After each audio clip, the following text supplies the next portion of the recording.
The war still raged in the Pacific. The army was being dismantled in Europe. Patton was not going to get his wish to drive on to Moscow. The divisions with lots of say, 3 years of war behind them were staying for the occupation. The 3rd had suffered 25,000 casualties. Our stay in Austria was about done. We were getting ready to move up to Germany. The Army was preparing its troops to send there from the European theater. The 3rd Infantry had suffered much and had done much combat. It was selected as one of the divisions to occupy Germany. Not long after we were in Austria, we packed up and headed for the area around Kassel, Germany, 385 miles. The headquarters for the 3rd Infantry was in Kassel, and the headquarters for the Division Artillery was in Melsungen, about 25 miles south of there. It took us 2 days to get up there. We made one stop. Melsungen is situated on a small river there. Headquarters battery was billeted in a vacated barracks of railroad workers. The various battalions were situated in towns in that particular area.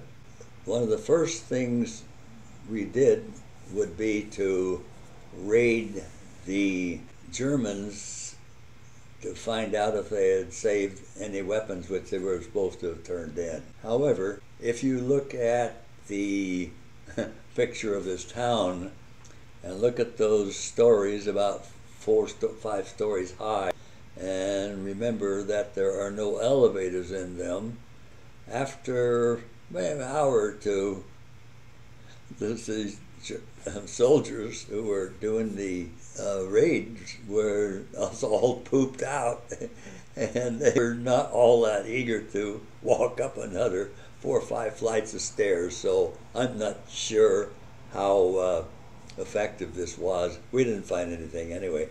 I was driving for the executive officer. As a driver, I didn't have to do any of this raiding.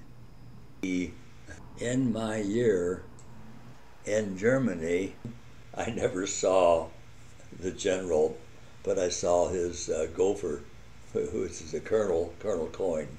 And but the entire number of raids we did another one later on, same results. It was so tiring walking up all these flights of stairs that I don't think the raids were very effective. They never found anything anyway. Raiding these little towns for contraband was absolutely silly anyway. Here's a picture of Darmstadt, Berlin, Munich, Kassel, and all the towns were like this. There was no place to hide anyway, so they were so busy trying to keep body and soul together, they weren't interested in fighting the Americans, who had no mercy anyway. You don't revolt against an occupier with just your bare hands. You've got to have weapons, and no one was giving the Germans any weapons. They'd turned all theirs in, so this raiding these little towns was just a way of harassing the Germans, looks like to me. How I got the job as driver for the executive officer was that the other driver got drunk, and or maybe he was just drinking too much. Anyway, he fired him, and they gave me the job. The officers' quarters was at a big house up the hill from us at the end of a long driveway. The first time I went to get the colonel, I was driving a 42 Buick. I went down this long driveway, picked him up, and we went we went back out this long, narrow dirt driveway with grass on each side. At the end of the driveway, there was a ditch under the culvert, obviously, but the ditch where I was going to make a right turn was covered over with all this grass, and I didn't know there was a ditch there. I'd never been there before. Anyway, I made a right turn, and my right rear wheel, where the colonel was sitting right over it, it went way down into this ditch, and I guess he bounced against the ceiling coming down, and he says, "Gudgel, if you can't do any better than that, I'm going to fire you." So, but anyway, we got on good terms later on because I tried to drive like a limousine driver, I guess it would drive, and I was very careful about no quick stops, no short turns, and eventually he wanted me to become his orderly, but I preferred to stay with the troops, so to speak, as a radio operator. And this is the way I showed Robin how to drive.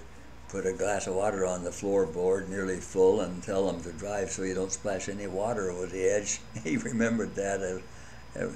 Tells me about it. He says, "Gudgel, I'm really sorry now I never took his picture.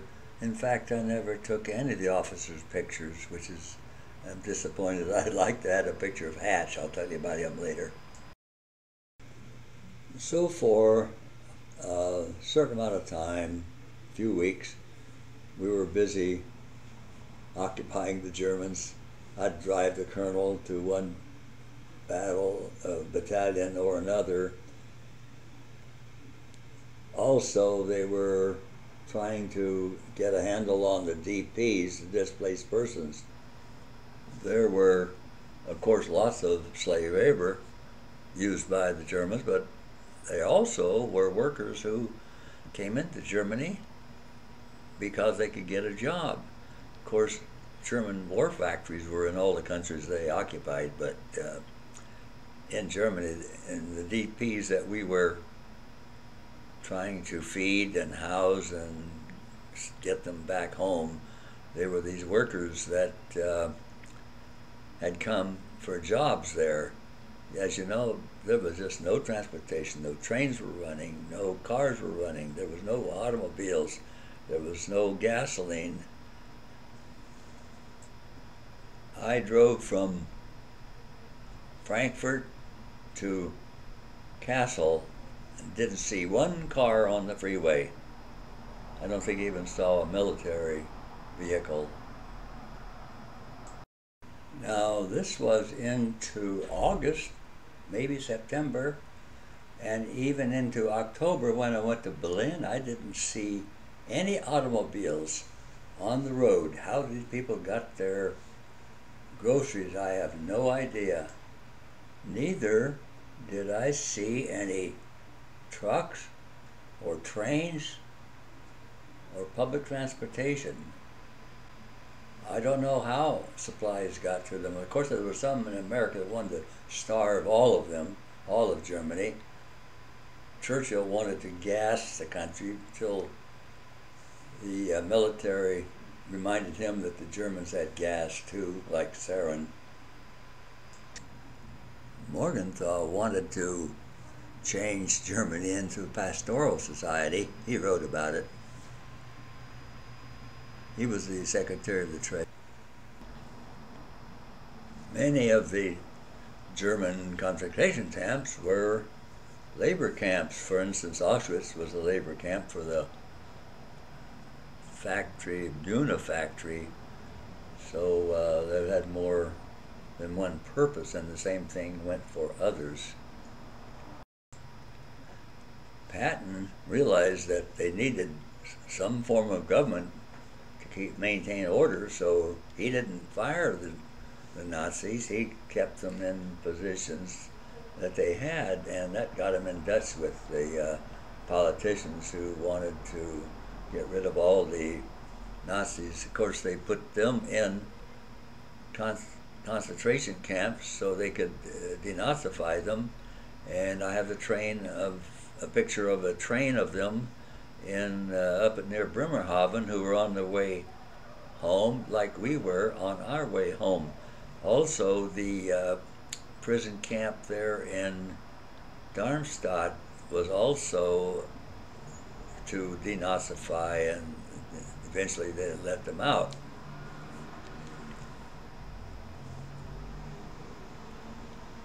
I think that's a good example of why you need government. Even a bad government is probably a lot better than no government at all. Fortunately, by this time I had made corporal, so Bill, Blake, and I got this room together in one of the buildings. Of course, first thing we started doing then was furnishing it, so we tried to get little furniture and radios, stuff like that. I was always looking for a camera, of which I managed to do, but I don't think yet. I think that came later. And when we had left Salzburg, or up until about that time, regulations said you couldn't fraternize with the former enemy. So the guys who wanted a girlfriend couldn't legally do it. But anyway, I guess by the time we got up into Germany, that rule no longer existed. So naturally, that's the next thing to do, is find a girlfriend.